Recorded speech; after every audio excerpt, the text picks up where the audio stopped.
So here's a quick recap.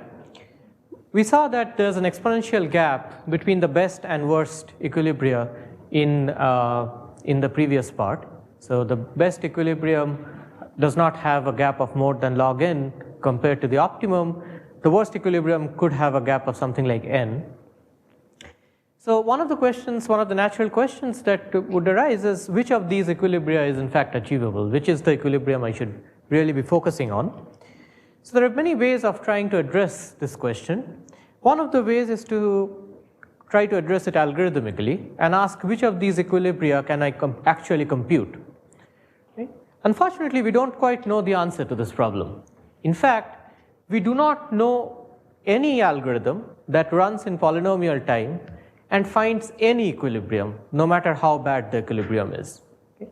So all our algorithms, so we did give constructive proofs of the fact that there are equilibriums in this graph, but all these proofs went through this notion of a potential function that's decreasing over time.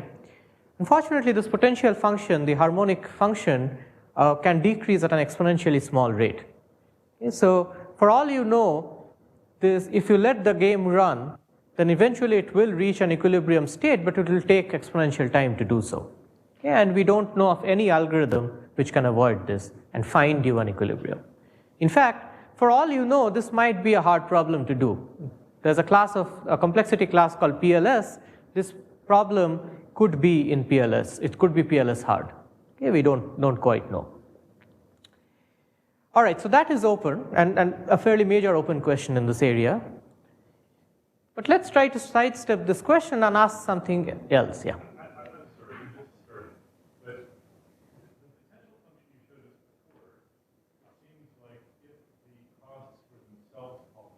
Yeah. Then change in potential function would always be no. It could be 1 over n factorial, because it's so think of you are subtracting two terms, two expressions. Each potentially could have n terms, and each of them could be polynomially small. The difference can be 1 over n factorial. Right, because each individual subtraction will give you some polynomial, inverse polynomial, but then I have n such terms which could have arbitrary signs, and when I compute the whole thing, it could be 1 over n factorial.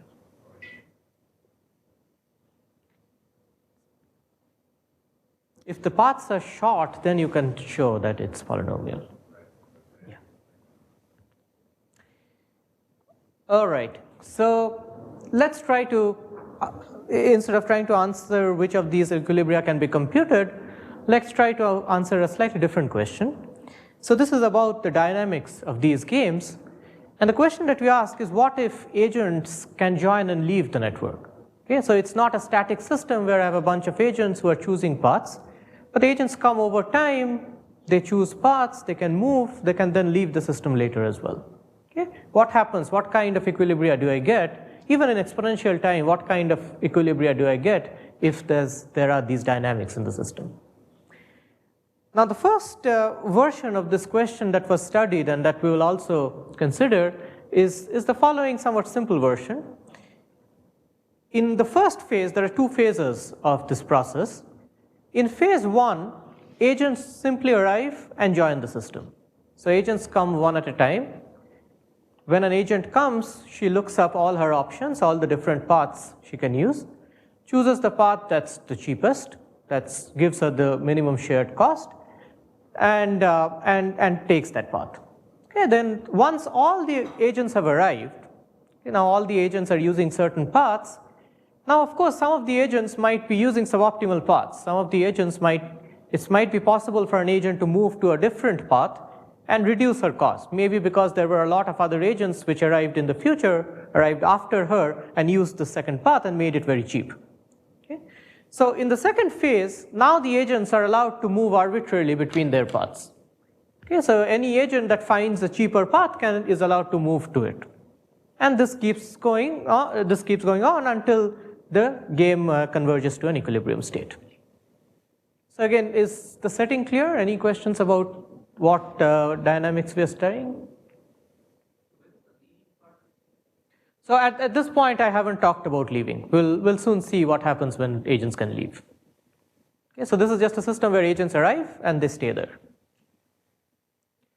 Okay, so this particular dynamics was first analyzed, or before that, let me give you a quick example. So here, agent 1 arrives, wants to route from S1 to T1, chooses the cheapest path to do so. Of course, there's no other agent in the system, so the agent has to pay for the entire path, chooses the shortest path therefore.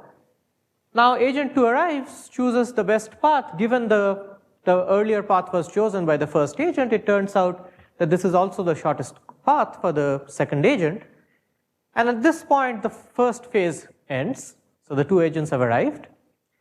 Now agent 1, the red agent, realizes that in fact, given that the green agent has chosen her path in a particular way, the red agent realizes that she can reduce her cost. So instead of paying a cost of 4, she can switch to this other path and pay a cost of 3.5. Okay, so she moves, and that improves her cost, and this game continues. Okay, so this is the entire game. This goes to equilibrium. We are asking what is the quality of the equilibrium that you produce. Is it close to the optimal solution, or is it far away from it? And of course, we have already seen that both answers are possible, because there do exist equilibriums at both ends. There are equilibriums that are bad, and there are equilibriums that are good. So this was analyzed by Charikar, Karloff, Matthew, Naur, and Sachs, and they showed that the equilibrium produced, no matter how this game proceeds, no matter what order the agents arrive in, what order they move in the second phase, it will always produce an equilibrium which is almost as good as the best equilibrium. Okay, so it's not quite within a log factor of the optimal solution, but it's within a polylog factor. In fact, I think the exact factor is log cubed. Yeah. No, the optimum is just the offline optimum. It's whatever is the equilibrium does depend on the ordering. Yes. Okay, so that's the result that they showed. And their proof was quite complicated. What we will do is we will see a much simpler proof of this result using our dual fitting framework that we designed in our first part. Okay, so the first observation is that I only need to do an analysis for the first phase. I really don't care about phase 2. Can somebody tell me why this is the case? So again, what is the first phase? People arriving and joining. At the end of the first phase, there's some routing paths. There are routing paths that these agents are using. Second phase, all the agents are doing they're moving between from one path to another if they find a path of cheaper cost.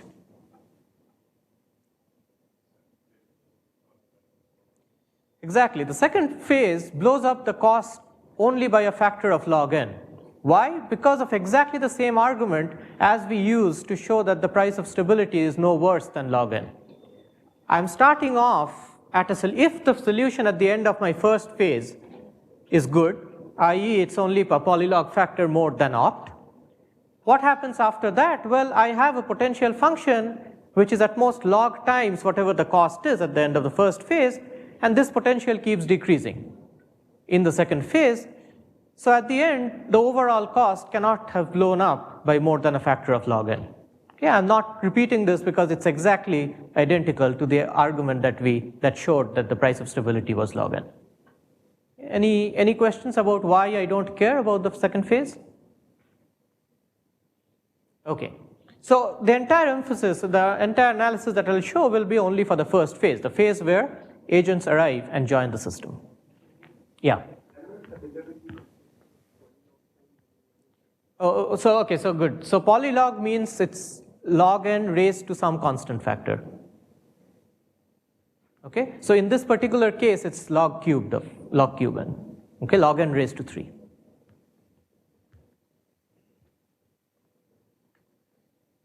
Any other questions? Yeah.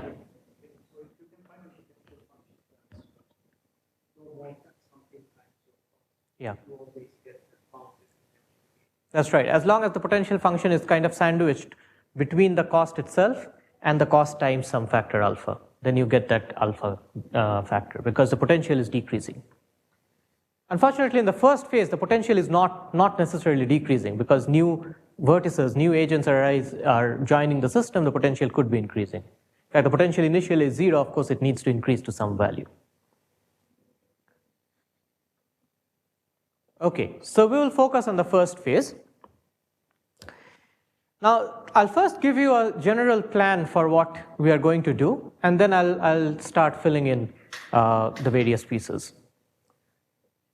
So the general plan is, again, as I said, I'll give you a primal dual analysis, and this is different from what you would find in the paper. The paper does a very combinatorial, complicated analysis. But here's a dual fitting, primal dual and dual fitting are almost the same. Here's a dual fitting argument. So for every vertex u, let me set up some notation. Let b sub u be the exclusive cost of u on arrival. What does this mean? Well, what happens when a vertex arrives? It chooses a path where there are certain edges that it pays for by itself, and there are certain edges where it shares cost with previous vertices or previous agents. Okay? Of course, b sub u, the exclusive cost, can also be 0. Maybe it's just piggybacking on some previous path completely. It's possible that that's 0, but what I denote by b sub u is the cost of these edges that only have agent u on them when u arrives. Okay? Again, this cost could be 0. Now, note that this is so the definition is at the time that u arrives. It may be that later on there are other vertices, other agents who arrive and also use the same edges, and that decreases the shared cost on the edge. Right? That doesn't mean that I change the set of edges in b sub u. Okay? It gets fixed once u arrives, no matter what happens in the future. Similarly, s sub u is the shared cost of agent u on arrival. Okay, so again, this is the shared cost on arrival, not shared cost at the end of the game. Okay? When u arrives, it chooses some cheapest path, and the shared cost of that cheapest path at the time that u arrived is what I am denoting by s sub u.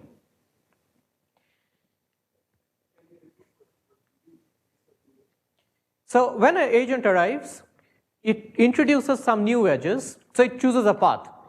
This path could have two kinds of edges: edges that previous agents were already using, and edges that nobody else was using. S introduced them into the system, right? So b sub u is simply the cost of the edges in the second category. The edges that you introduced on arrival. Okay? Of course, you may not have introduced any edge, in which case it's 0.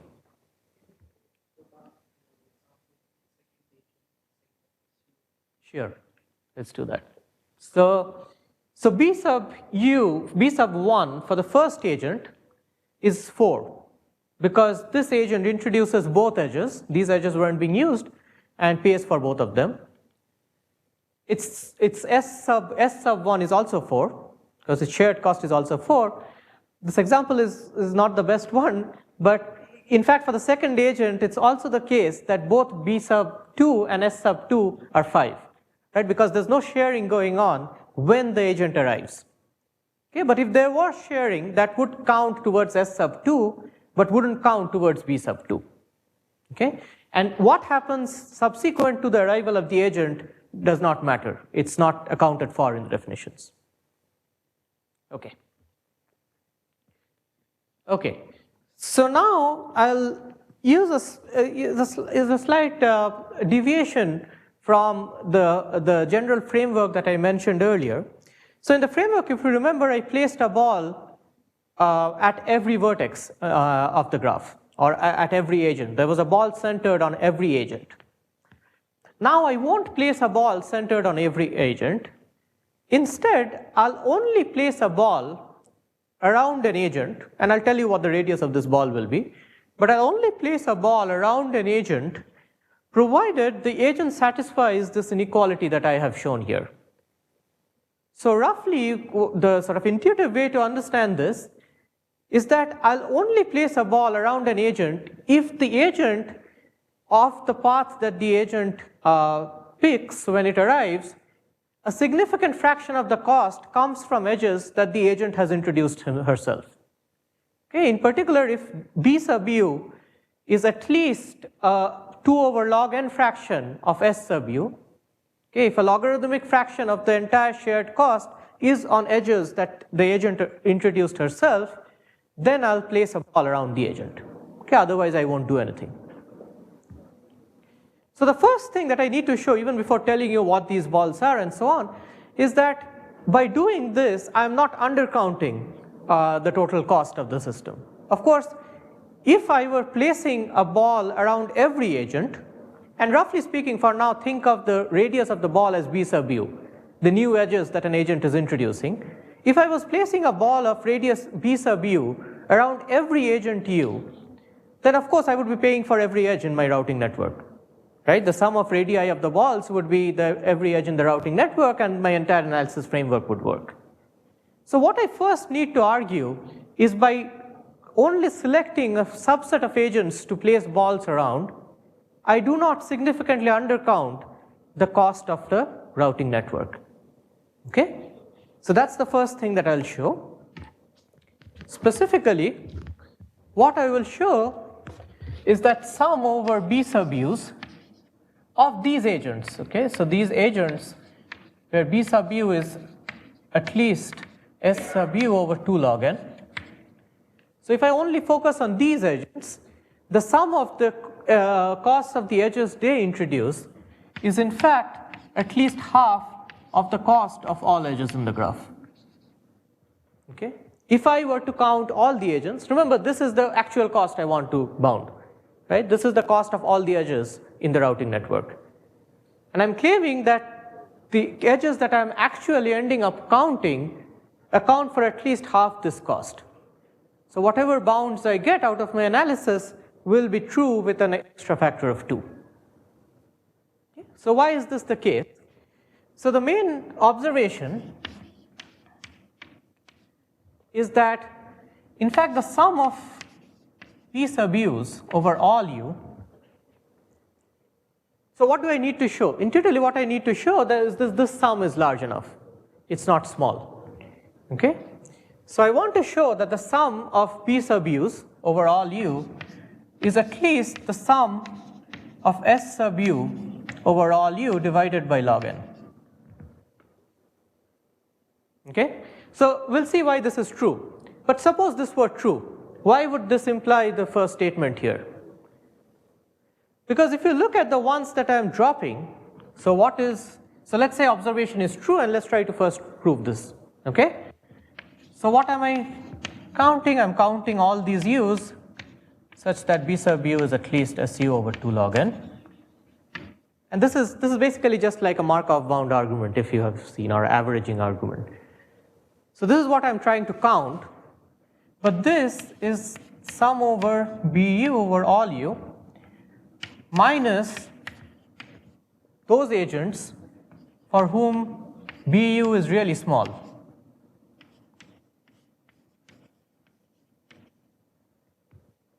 Okay? Now how much do these agents account for?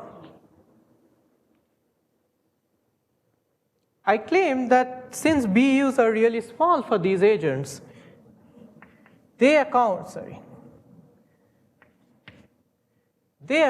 or maybe strict inequality. They account for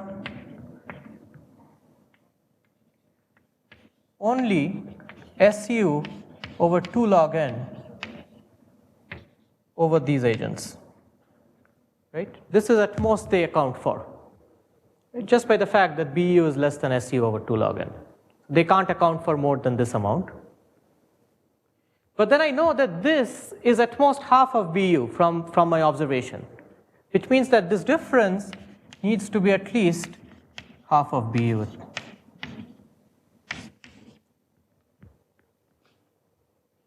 Okay? Is this clear? Okay, so I'm not undercounting provided this observation is true. Now why is this observation true? This is quite straightforward. Well, compare an edge, the contribution of an edge to BU and to SU. An edge contributes its actual cost to BU. To SU, it might at most contribute its actual cost times log n, right? Because I have the harmonic multiplier. Which means that, in fact, if I just go edge by edge, the ratio of S and B, the contributions to S and B for every edge is at most log n, which simply gives me this inequality. So any questions about this, about the fact that I'm not undercounting?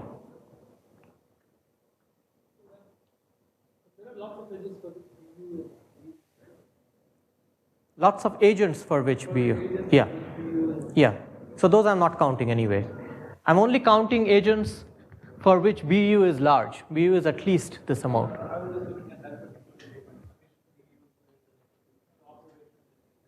Yeah, oh, this one? Yeah. So take any edge, okay? The contribution of an edge to BU is its actual cost, to SU is cost times log at most.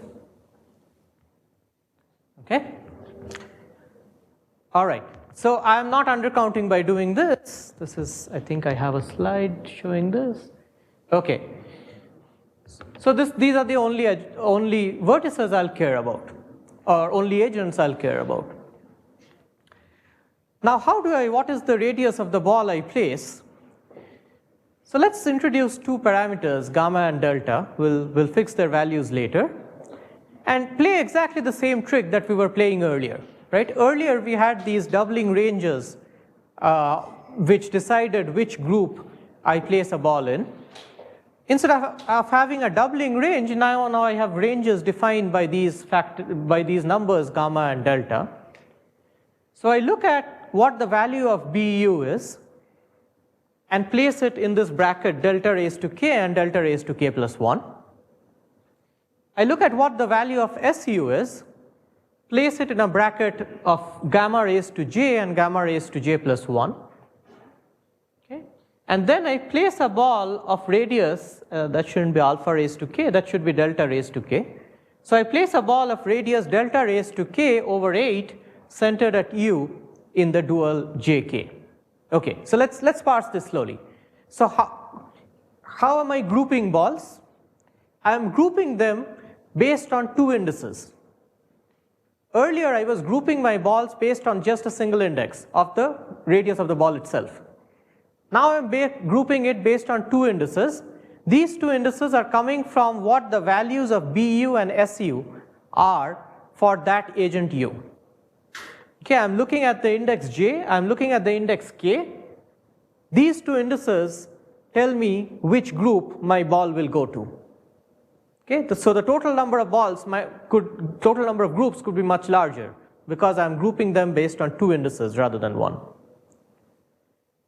Now once I have decided where to place the ball, I need to decide how big the ball should be. And there I am doing basically what you would expect. My ball is about the same as the size of BU. Okay, my ball is of radius delta to the k over 8.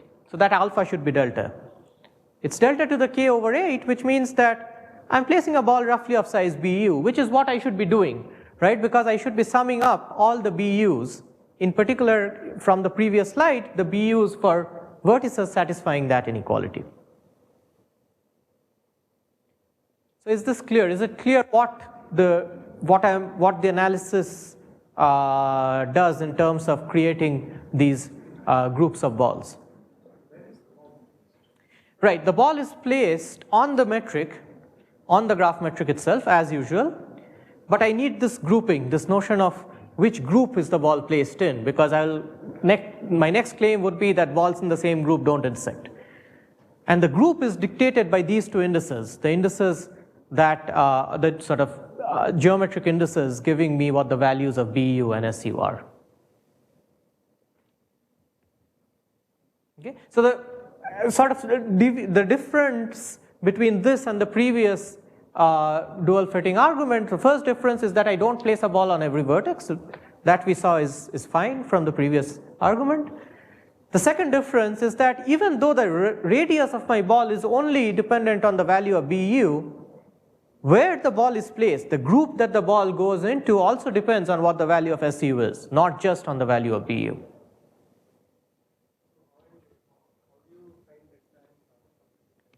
How do you decide delta and gamma?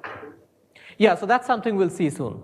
Okay, so for now, let's leave it. So just think of those as two numbers for now. If you will, think of them as 2 each. Okay, it will turn out that 2 won't be the right number to use. That's why I've used delta and gamma. But for conceptual purposes, just think of those as doubling ranges for now. Yeah. Yeah. So why do we need this range, delta part k to delta part k plus 1? So, well, I need to somehow decide how I define my groups. It turns out that the easiest way to define these groups is by creating some kind of geometric ranges. Okay, and this is kind of standard in these kinds of analysis. It's not a non-standard thing. All right, so that's what I do. Now, of course, the main claim, the thing that I need to prove, is that no 2 of these balls intersect, and what should be my values of gamma and delta for this property to be true. Okay, so I've mentioned a particular value of gamma and delta here, but let's not worry about that. Let's see what I'm trying to achieve. Okay, so I want to ensure that my balls do not intersect, and maybe I need the whole board. Let me erase this.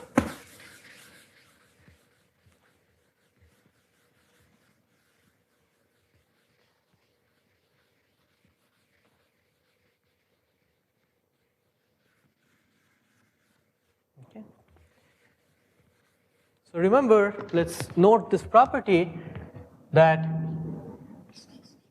we placed a ball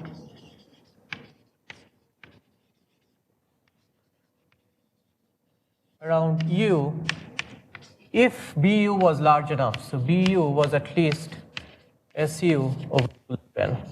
Okay, this is a possible need.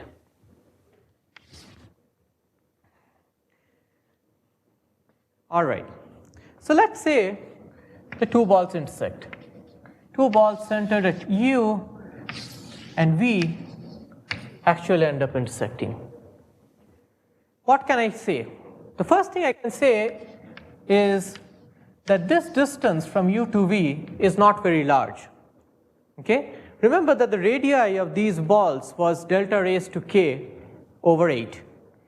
So if 2 of these balls intersect, then their distance must be strictly smaller than delta raised to k over 4. Okay, that's my first observation, that they are close together. Again, exactly the same observation as we had last time. All right. Now assume without loss of generality that V arrived after U.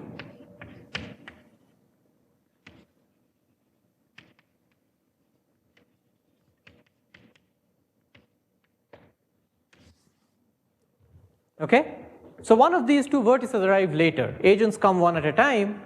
One of the agents arrived later. Let's assume V was the one that arrived later. Now what am I going to base my contradiction on? What I'm going to base it on is the fact that we actually chose a different path than going through U. So one option for V when it arrived was to actually use at the edge from V to U, get to U, or the path from V to U, the shortest path, get to U, and then follow U's path to the root. This was an option available to V when it arrived. It chose not to use this option. Why do we know that it did not use this option, use something else? What if we actually use this option? What would the value of BV be? Just this distance, which is much smaller than delta raised to k, right? It's delta raised to k over 4. In which case, it wouldn't have been bracketed into the jkth bracket. It would have been bracketed in a different bracket. So we chose a different option, something that made it pay almost delta raised to k in BV. So that's what we will base our contradiction on, the fact that we chose a different option from going 3u. So what does it say that, what inequality do we get from the fact that we chose a different route? What we get is that V's route, the route that we chose, must have been at most as expensive as going through u, right? It just chooses the cheapest route when it arrives. So if V's cost was sigma V, this is the cost that the shared cost V pays. This is upper bounded by the shared cost it would pay if it went through u. How much cost would it pay if it went through u? So it will pay duv. Possibly it pays this cost exclusively, right? I don't know whether there's any other agent using any of the edges between u and v. So possibly it pays this cost exclusively. So that's duv. That's the maximum it could pay to get to u. Once it gets to u, now there's something interesting happens. So if I look at u's cost when it arrived, sigma u, then that has two parts. There's a part bu that it exclusively paid for, and there's a part sigma u minus bu that it shared. Right? So the part that it shared, I don't really know if that's any cheaper now. So let me just take the entire cost of that part. Okay, that's clearly an upper bound on how much it pays for everything except the first edge out of u. But the first edge incident on u, I know that there, if we were to go through it, it would pay a little less than what u paid. Because u paid the entire cost bu when it arrived. V, what's the maximum we could pay on that first edge?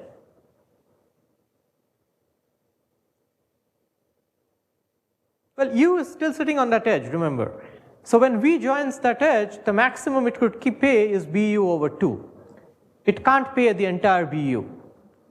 Right? So the maximum cost that v would have paid in going through u is this cost duv, the cost for everything except the first edge incident on u.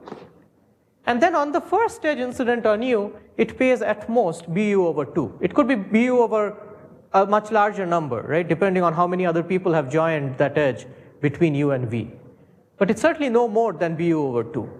Okay? And this saving, this little saving that u does, is what we will critically use. So is this expression clear? Okay, so now what does this say? So duv, I know, is smaller than delta raised to k over 4. So I have delta raised to, k over 4 plus sigma u minus bu over 2. Okay. Let me move sigma u to the other side, or let's say sigma v to the right. So I have the difference of sigma u and sigma v must be at least bu over 2 minus delta raised to k over 4. Okay? How can I lower bound this? What kind of lower bounds do I know for bu? Remember, u was a vertex which got grouped in the jk group, which means that bu must be at least delta raised to k. The jkth group was one where the value of b was between delta raised to k and delta raised to k minus k plus 1. So this cannot be smaller than delta raised to k. Okay? Which means that I can say that this difference is at least delta raised to k divided by 4.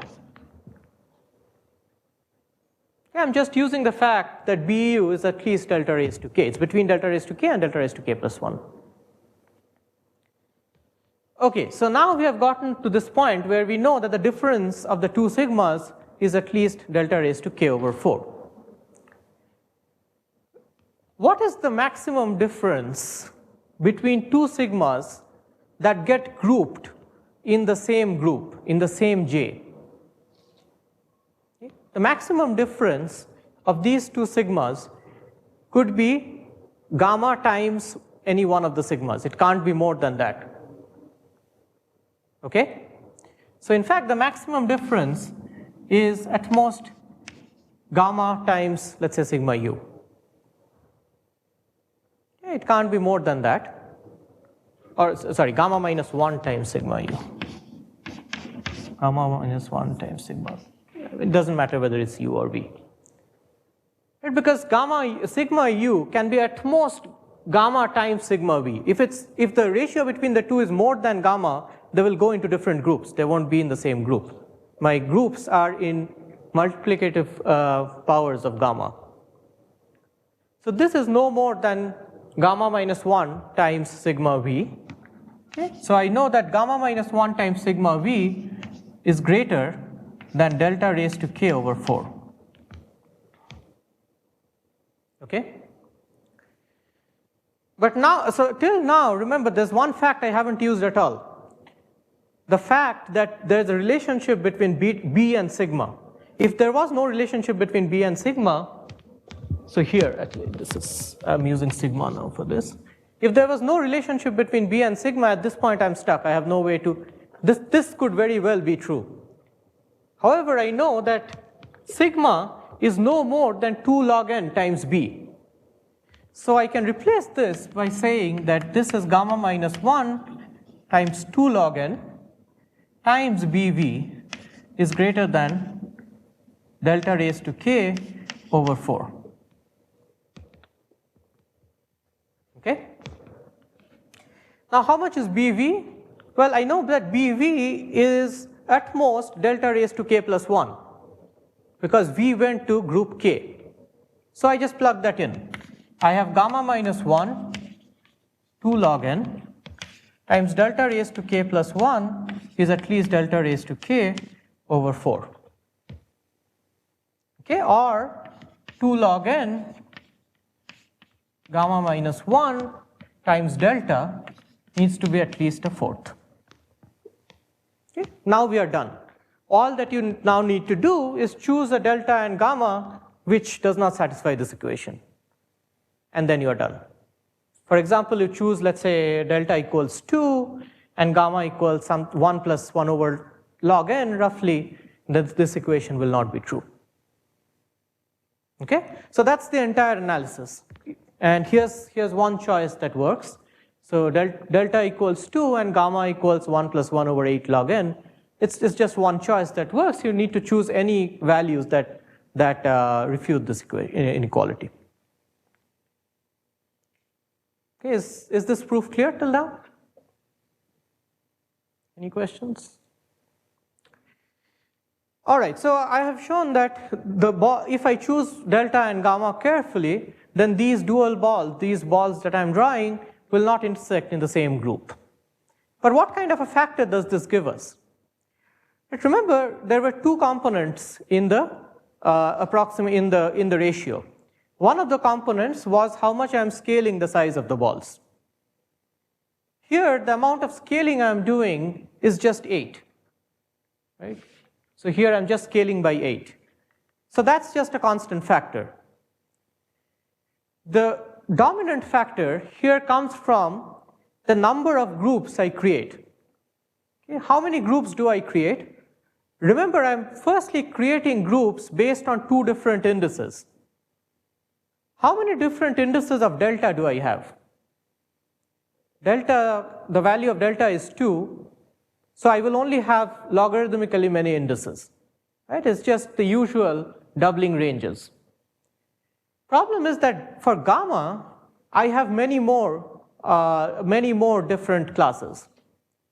Why? Because the value of gamma is roughly 1 plus 1 over log n. So that will have about log squared n different groups. Right? 1 plus 1 over log n raised to log n is a constant. I raise it again to log n, then I'll get the entire polynomial range. So I get log n groups from delta, from the values of delta, and log squared n groups from the values of gamma, which means the overall number of groups I have, in fact, is log cube n, which is the factor you will get in this analysis.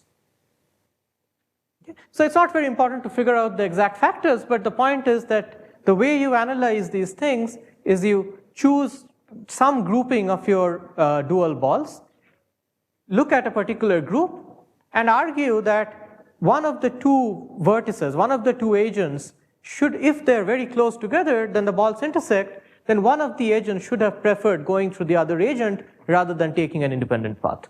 That's the sort of high-level picture of all these arguments. Okay, so now let's move on and let's talk a little bit. So I think I have 20 minutes. I don't intend to give you any more painstaking proofs, but I'll give you some higher level ideas of how these techniques can be extended to more general situations. So what is the quality of the equilibria that we get if we have both arrivals, if the arrivals and these moves are interleaved? Right? So the simple case that we considered initially is one where I have all the arrivals, then once all the agents have arrived in my network, then the agents can start moving around. But what if I don't have that kind of control? The agents can move around at any intermediate stage. It's completely open what happens in that case. We don't know what happens if there are intermediate moves before all the arrivals have happened. The one thing that we do know, though, is that if there are departures as well, so if agents can arrive as well as leave the system, even if I don't have any moves, if agents simply arrive and leave the system, there can be situations where you get equilibria that are polynomially inefficient compared to the optimal solution. Okay? In fact, that polynomial is about n to the 1/3. This is the result by me with Shuchi Chawla, Safi Naur, Mohit Singh, and Siu Nambo. So we can't hope to get good equilibria if we also allow agents to depart, at least if we allow agents to depart at their own will. Okay? If we don't have any control over when the departures are happening. So then the next question is, what can the controller do now? So I have these worst case bounds where agents can arrive and leave the system, and then I will get into very equilibria that are extremely inefficient. So how can the controller prevent this kind of equilibrium states? One way it can prevent this is by imposing a little bit of control on the system. And here's one way that the controller can impose some control. Imagine a situation where agents can arrive and leave, but when an agent arrives or an agent leaves the system, the controller is allowed to restore the system to equilibrium. Okay? And it restores this through a set of improving moves. So it's not that he's making anybody unhappy by restoring the system. He's actually improving the cost of the agents by restoring the system. But before I have another arrival or departure, the controller can restore the system to equilibrium. What we show in this recent work is that, in fact, if you have this sort of minimal level of control, and this is required by the previous result, if you have this minimum level of control, then suddenly you have an exponential improvement in the quality of the equilibrium states that you produce. From a factor of n to the 1/3, you now get equilibria that are within a logarithmic factor of the optimal solution. So what I'll do in the remaining time for this talk is give you a very high-level sketch of how you prove a result of this kind. Okay? Again, it will be a very high-level sketch. It's a bit technical, so I won't go into any actual calculations and proofs. Okay, so now we will look at a slightly different, yeah. What should I think? Should I view it as from any state you are showing that there is a equilibrium reachable through improvement moves that is within log n factors? Yes, which was already implied by the first part of the talk, right? Right. By simply this, if the set of agents is fixed, Yeah. then from any state I can reach a good equilibrium state within only a logarithm with a logarithmic loss compared to the initial state. Yeah, using the potential argument. But the problem here is that it's not a fixed set of agents. The agents are changing over time, and I'm saying even if the set of agents keeps changing, as long as I can keep restoring equilibrium after every change in the number of agents or the set of agents, I can still get to within a logarithmic factor of the optimum. So still widening the biggest effect, or something has happened, so we are at a particular state. Sure. Now a new agent arrives. The potential, I have no control over what happens to the potential. So I can't argue anything about what's the cumulative potential. So in each of these phases, it's true that the potential only blows up by log n. But it's blowing up by log n compared to the initial state, not the difference in potentials.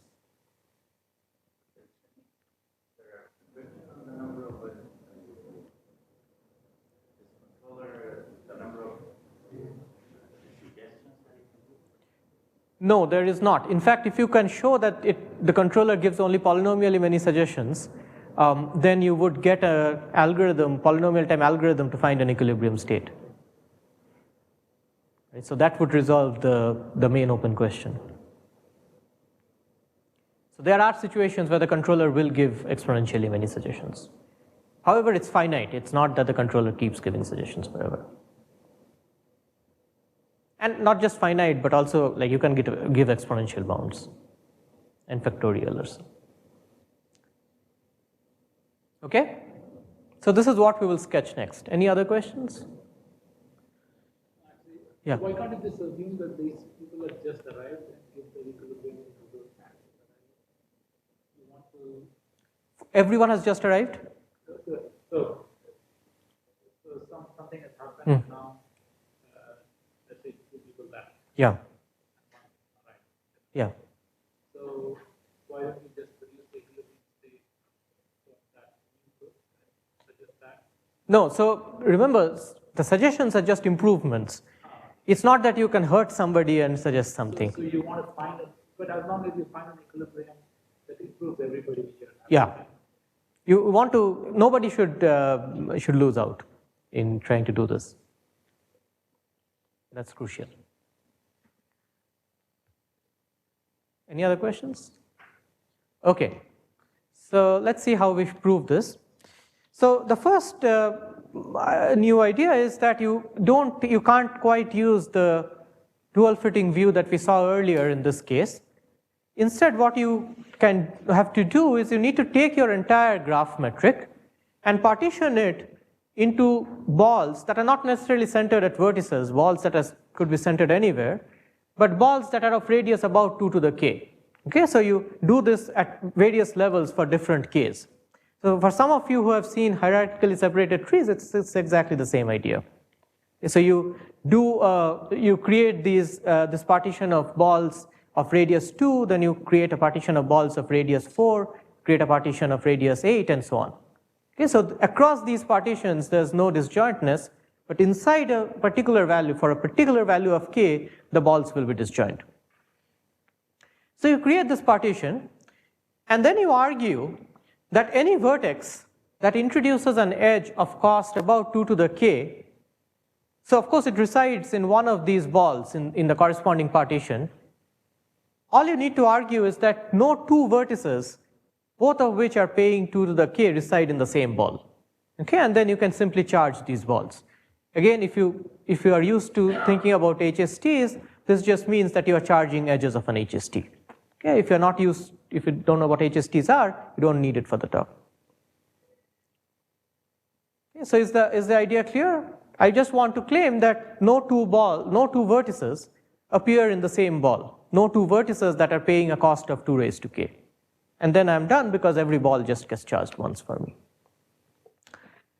How do we claim that? The problem is that, let's say you have a situation where, so ideally I would want to show that if two vertices, two agents are paying a cost of 2 raised to k, then they're well separated.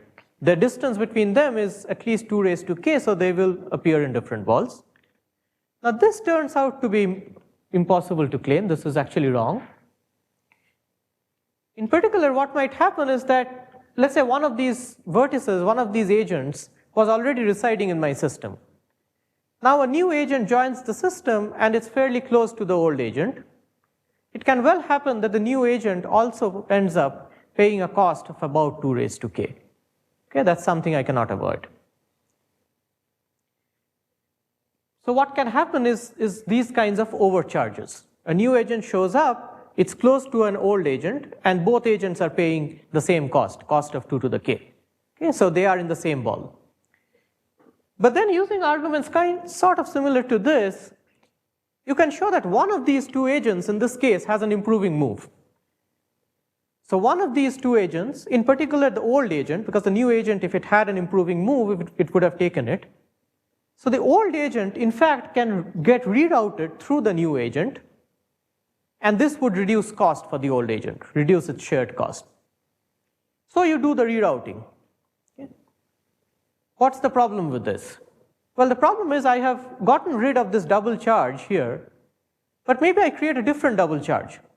Now what's happening is that this new agent is paying for this edge to go to the old agent. This edge might have some cost 2 raised to j, and the agent might be close to another vertex that's paying 2 raised to j.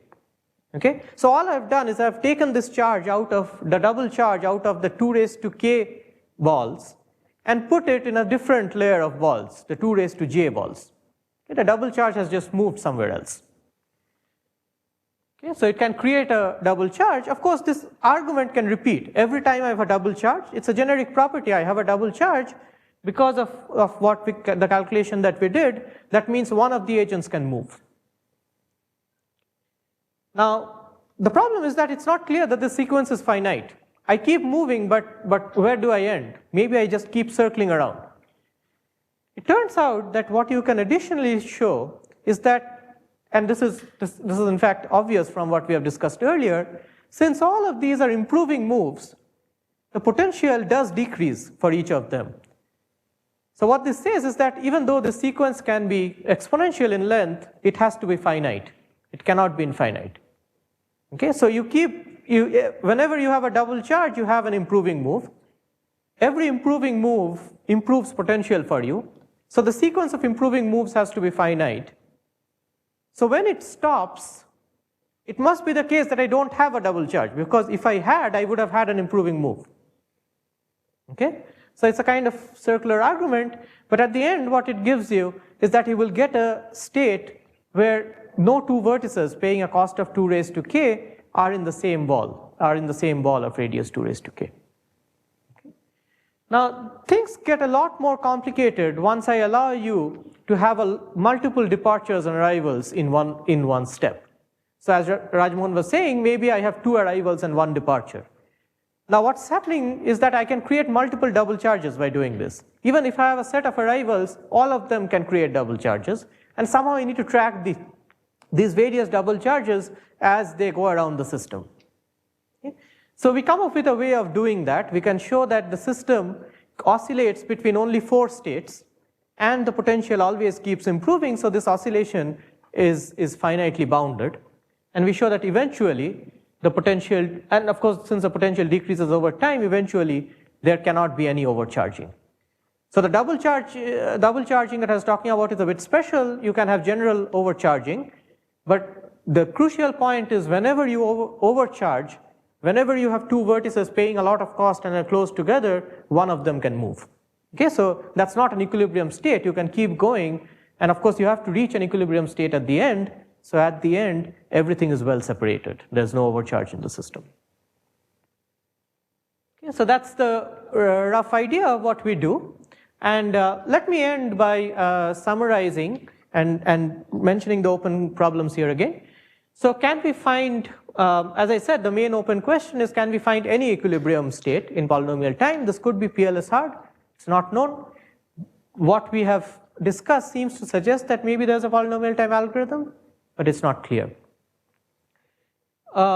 And I showed you that if agents join, leave, and move arbitrarily, then the inefficiency can be quite bad. It can be, actually that's not linear, it can be polynomial. It's sublinear, but polynomial. But controlling the moves in this sort of very minimal way, where all the agent does is restores equilibrium to the system every time you have arrivals and departures, that yields log inefficiency. So let me mention in the last 2 or 3 minutes, let me mention a set of results or the different directions that this field of network formation games is going into. So I mentioned only 1 or 2 references. Of course, there are a ton of different papers doing various things, various special structures of graphs and so on and so forth.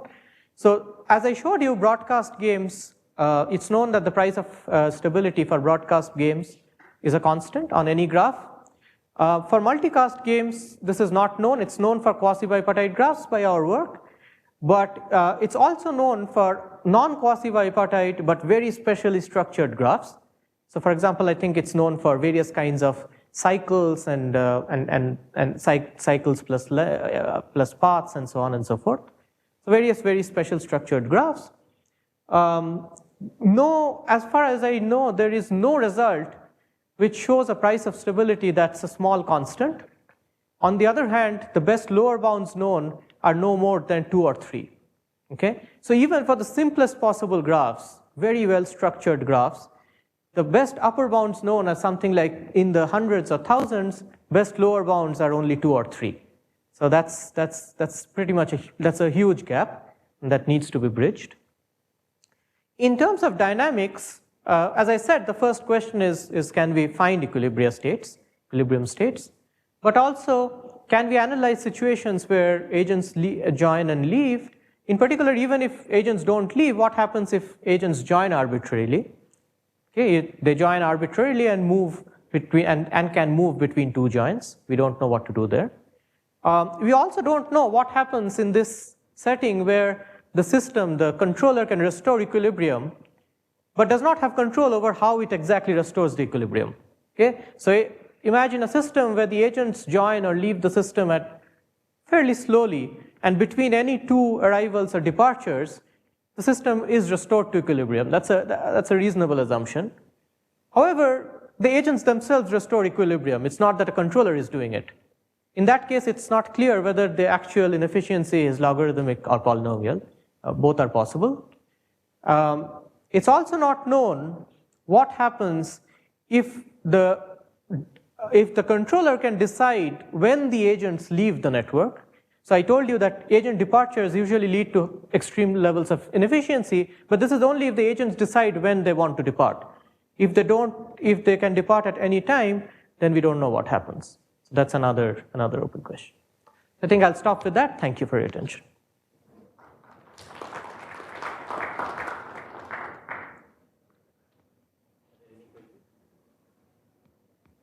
Yeah. So you mentioned that everybody improves. Is that really true? I mean, isn't it just that you reach an equilibrium as opposed to actually It's not that everybody improves. It's just that every single move is an improving move for the agent who is moving. So my idea that, okay, why don't you simply assume everybody arrives at that time and just pose it in equilibrium for them? It's not clear whether that is reachable. Yeah. Yeah. It's not clear whether that's reachable. Also, these improving moves, even though it might be an exponential sequence, the improving moves themselves are given by an algorithm, whereas I don't know how to get an equilibrium state to suggest. These need not be best response. These need not be best response moves. These are all improving moves. These are all improving but not best response, and it's open whether best response moves also gives this result. For somewhat special cases, this is you can show that best response moves are enough. So for example, I think if you have a single arrival or departure instead of a group arrival or departure, then I think best response moves are enough. So yeah, so best response moves just means that an agent who is not satisfied with our current state chooses a path, and it might have multiple improving paths. It chooses the one that minimizes cost. No, I'm only saying, so in this scheme, the controller can suggest improving moves that are not the best improving moves. So, but they must be improving, but need not be the best one.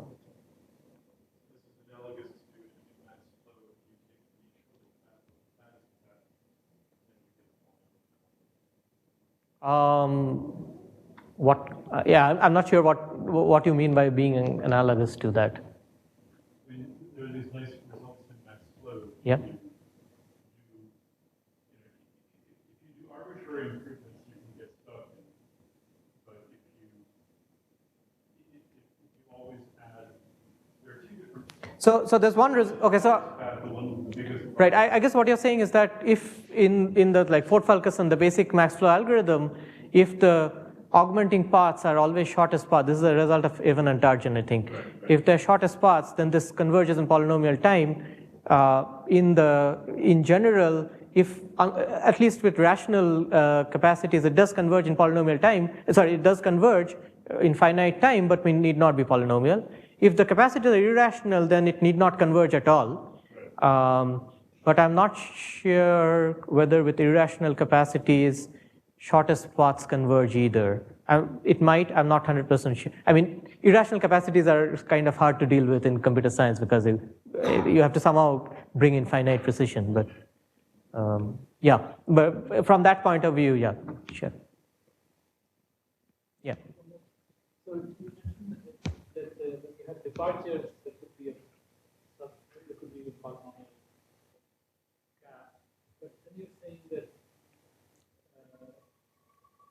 without using controllers, there might be some other way for.